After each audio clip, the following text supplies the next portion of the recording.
Hello friends, मनोशाद और आप देख रहे हैं हमारा पर्सनल एक्सपीरियंस पोलैंड। फ्रेंड्स, आज की वीडियो में आपको वर्क परमिट के अकॉर्डिंग बताऊंगा बहुत सी बातें कि वर्क परमिट आने से लेके वीज़ा लगने के बाद जब आप पोलैंड पहुंचते हैं तब पूरी डिटेल क्या है, टीआरसी की डिटेल क्या है, सारी डिटेल मैं आप लोग को बताता हूं। तो फ्रेंड्स चलते हैं, ये वीडियो बहुत इंपॉर्टेंट है और इसमें जो भी लोगों का, भाई लोगों का नया वर्क परमिट आ रहा है या आ चुका है या आने वाला है, सब लोगों के लिए ये वीडियो बहुत ही फ़ायदेमंद होगी।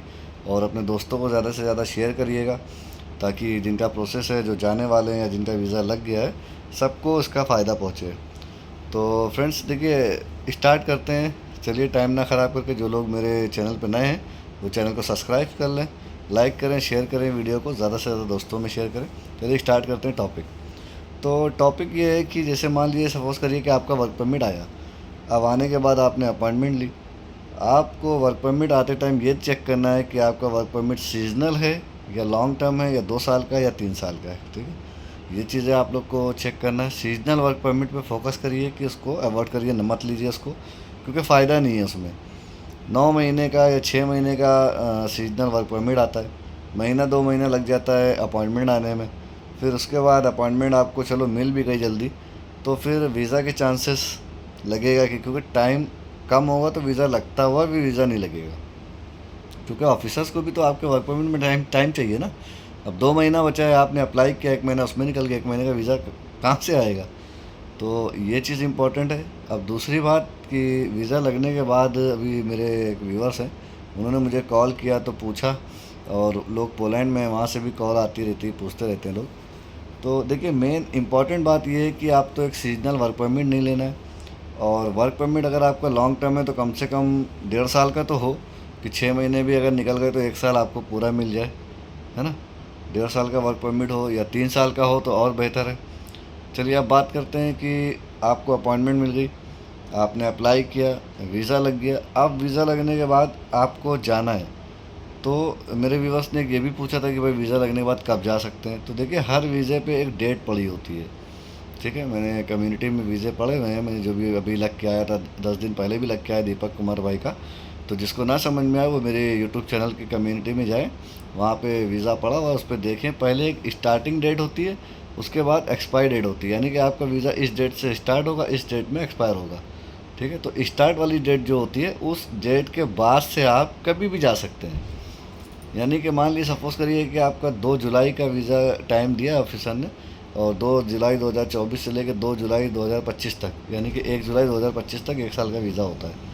तो उस 2 जुलाई के बाद आप कभी भी फ़्लाइट लेके जा सकते हैं।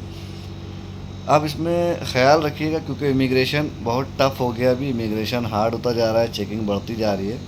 तो ये भी एक पॉइंट आप लोग को मैं इंक्लूड कर दे रहा हूँ उसमें, कि वो आप लोग को ख्याल ये रखना है, ट्रांजिट फ़्लाइट नहीं लेनी है।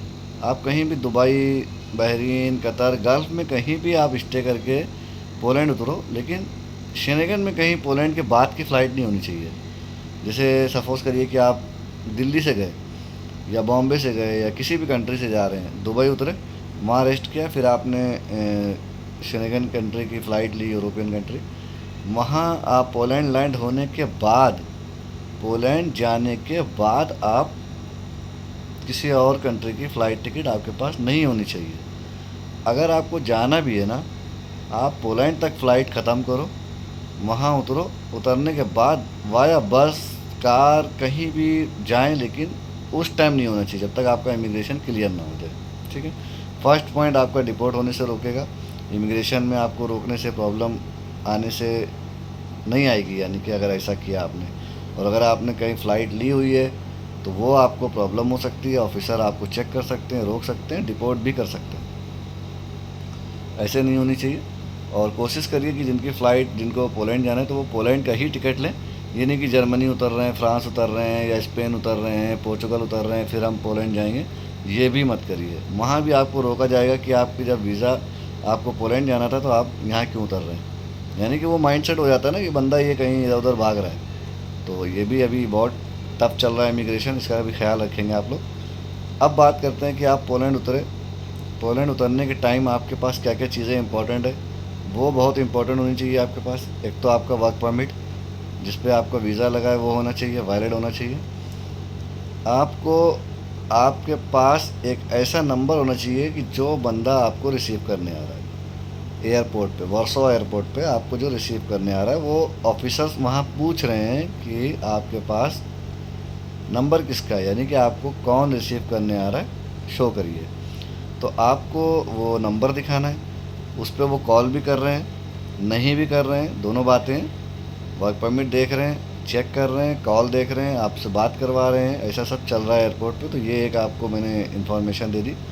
तो आपके पास वो नंबर ज़रूर होना चाहिए, और एक बात, नंबर वही होना चाहिए जो आपकी अपनी कंपनी का बंदा हो, आपका फ्रेंड ना हो, अगर है भी तो आपकी ही कंपनी में हो। ये बहुत इंपॉर्टेंट है। ऐसा नहीं कि आप किसी से भी बात करा दें कि हाँ मैं लेने आ रहा हूँ। तो ऐसा भी हुआ है कि उन्होंने बुलाया है कि एयरपोर्ट आओ, वर्क परमिट दिखाओ अपना, इनको लेके जाओ। ये भी चीज़ हुई है। तो इस सब चीज़ का ख्याल रखिए आप लोग। और जब भी आप जाएँ तो अपनी कंसल्टेंसी से, जिनसे भी आपने वीज़ा लिया है, वर्क परमिट लिया है, या अपने फ्रेंड से, उनसे अपने जाते टाइम नंबर ज़रूर ले लें कि मुझे एयरपोर्ट पर रिसीव करने कौन आ रहा है। ठीक है। अब आप एयरपोर्ट से बाहर निकलते हैं, जाते हैं वहाँ पे, तो आपका प्रोसेस स्टार्ट होता है टीआरसी का। देखिए, ये चीज़ सोच के मत जाइए कि मैं जाऊँगा फिर इधर भाग जाऊँगा, उधर भाग जाऊँगा, कहीं और काम कर लूँगा। इसमें आप लोग का ही नुकसान है। नुकसान क्या है कि आपको टीआरसी नहीं बन पाएगी और आपका वीज़ा ख़त्म हो जाएगा। अब पोलैंड में एक दिक्कत और आ रही है बहुत बड़ी, जो कि अभी कुछ दिन पहले मुझे पता चली, कि जो बॉर्डर पुलिस होती है ना, वो उठा के डिपोर्ट कर रही है बंदों को। वो डिपोर्ट क्यों कर रहे हैं कि मान लीजिए, सपोज़ करिए हम है कि हम एयरपोर्ट पहुंचते हैं, पहुंचने के बाद अपनी कंपनी में ना जाने के सिवा किसी और कंपनी में जाके काम करने लगते हैं। या तो वो सैलरी ज़्यादा दे रहे हैं, या वहाँ पे फ्रेंड है मेरे कोई। ज़्यादातर लोग क्या कर रहे हैं, अपनी दोस्ती यारी में अपना वक्त, अपना टाइम, अपना वीज़ा, दोनों चीज़ें ख़राब कर रहे हैं। दोस्ती सही है, अच्छी बात है, लेकिन क्या कहना चाह रहा हूँ कि आप पहले अपनी कंपनी में जाएँ, वहाँ पे काम करें, टैक्स पे होगा आपका, सब कुछ होगा। जब तक आपको टीआरसी हाथ में नहीं आती, आप इधर उधर मत जाओ। क्योंकि अगर आप किसी फ्रेंड के पास जाते हो या किसी कंपनी में अच्छी सैलरी पे जॉब करते हो, तो वहाँ आपको टीआरसी पे ध्यान रखना है। सबसे पहले आपको उनसे अपना परमिशन लेटर लेना है। परमिशन मिलता है वहाँ पे कि हाँ, अब आपको परमिशन मिल गया, आप उनके पास काम कर सकते हैं, परमिशन लेटर। सेकंड, आपको पैशल नंबर होना चाहिए आपके पास, पैशल नंबर निकलवाना है। ठीक है। पैशल नंबर के बिना आपका अकाउंट भी नहीं खुलेगा, पैशल नंबर होना चाहिए। उसके बाद आपको वर्क परमिट इशू हो जाएगा। किसी अदर कंपनी में अगर आप काम करने गए हैं तो वर्क परमिट आप इशू कराइए और अपनी टीआरसी अप्लाई कर दीजिए। फिर आपको कोई चेकिंग या कोई बॉर्डर पुलिस से कोई दिक्कत नहीं होगी। क्योंकि अभी क्या हो रहा है कि वहाँ पे कंपनियों में चेकिंग होती है ना, तो कई बंदे नेपाली और इंडियन को बॉर्डर पुलिस ले जाके रिपोर्ट किया उन्होंने। तो ये इन्फॉर्मेशन बहुत ही इम्पॉर्टेंट है कि आप लोग जा रहे हैं, पैसा लगा रहे हैं, अपना टाइम कर रहे हैं, मेहनत कर रहे हैं, टाइम लगा रहे हैं, तो इन सब चीज़ों पे ज़्यादा फोकस करिए। और जाके ये सब मत सोचिए कि मैं इधर जाऊं उधर जाऊं। सबसे बड़ी प्रॉब्लम आदमी यही होती है कि आप लोग क्या करते हैं, अपनी कंपनी को छोड़ के किसी और कंपनी में जाते हैं, वहाँ का प्रोसेस आपको पता नहीं होता है, टीआरसी लेट हो जाती है, आपको टीआरसी नहीं मिल पाती, उसमें हो जाता है आपका काम ख़राब। जब तक आपकी टीआरसी अप्लाई होगी, जब तक आपको मिलेगी, उससे पहले ही आपका वीज़ा ख़त्म हो जाएगा। फिर आप जब वीज़ा ख़त्म हो जाएगा तो आप हो जाओगे इलीगल। लीगल तो रहोगे नहीं, तो भी प्रॉब्लम। तो भाई ये सब सोचिए कि आपको जाना है, वहाँ काम करना है, अपनी कंपनी में जाइए, काम करिए, आपका टीआरसी अप्लाई हो जाए। हालांकि बहुत टाइम लग रहा है, 8-9 महीने लग रहे हैं टीआरसी आने में खाली। इसीलिए कह रहा हूँ कि आप लोग अपनी कंपनी में जाके काम करो, ताकि आपकी जल्दी से जल्दी टीआरसी निकल जाए, फिर आप वहाँ पे सेटल हो सको। आना जाना भी इंडिया आप जा सकते हो, अपने घर आ सकते हो, घूम सकते हो, त्यौहार मना सकते हो, ये सब चीज़ों की आराम हो जाएगी। अभी बहुत से लोग वहाँ फंसे हुए हैं, इनका वीज़ा ख़त्म हो गया, टीआरसी का पता ही नहीं है, उनको प्रोसेस ही नहीं मालूम है कि टीआरसी बनेगी कैसे। अब इसमें एक चीज़ और भी है, जो डिलीवरी जो लोग कर रहे हैं, जैसे ऑनलाइन अपनी डिलीवरी करते हैं साइकिल से, बाइक से, तो उनके लिए भी है कि अपनी कंपनी से, जिस कंपनी से वो डिलीवरी कर रहे हैं, उनसे वो अपना वो ले लें पेपर, परमिशन ले लें, अपना पैशल नंबर ले लें, वर्क परमिट अप्लाई करवा लें, आराम से काम करें। ठीक है। तो ये भाई बहुत ज़रूरी है, क्योंकि टीआरसी बनाने के लिए भी वहाँ भी बहुत से लोग बैठे हुए हैं, 4-4 5-5 हज़ार जुलेटी की डिमांड करते हैं, और उसमें भी आप लोगों को 8-9 महीने वो घिसा देंगे कि भाई आजकल करेंगे। तो सबसे बढ़िया है थोड़ा सा सब्र कर लीजिए, मेहनत कर लीजिए, थोड़ा सा परेशानी अगर है कंपनी में उठा लीजिए, टीआरसी मिल जाए, फिर आप लोग अपना आराम से कहीं भी जॉब चेंज करो, कोई प्रॉब्लम नहीं है। तो फ्रेंड्स इन सब बातों का ख्याल रखिए। वर्क परमिट कौन सा लेना है वो भी आपको बता दिया, अपॉइंटमेंट के बाद वीज़ा लगेगा आपका वो भी आपको बता दिया। अच्छा एक चीज़ और बता देता हूँ, जब आप लोग अपॉइंटमेंट लेते हो तो ख़ासकर बहुत से लोगों को ये भी कहा गया है कि हम फ़ाइल जमा करा देंगे, आपको जाने की ज़रूरत नहीं है, तो ये भी बकवास है। आप अपॉइंटमेंट लेते हो, आपको वीएफएस में जाके ख़ुद फ़ाइल जमा करनी है, और फ़ीस भी बढ़ी हुई है, अभी दिल्ली में 11,000 रुपये कुछ हो गई है ये वीज़ा फ़ीस।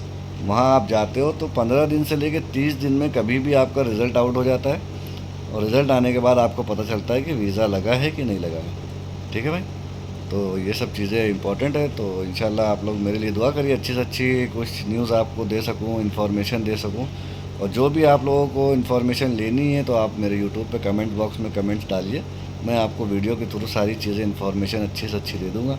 और जो लोग भाई मेरे स्लोवेनिया का प्रोसेस कर रहे हैं उनके लिए भी वीडियो बनाऊँगा बढ़िया करके।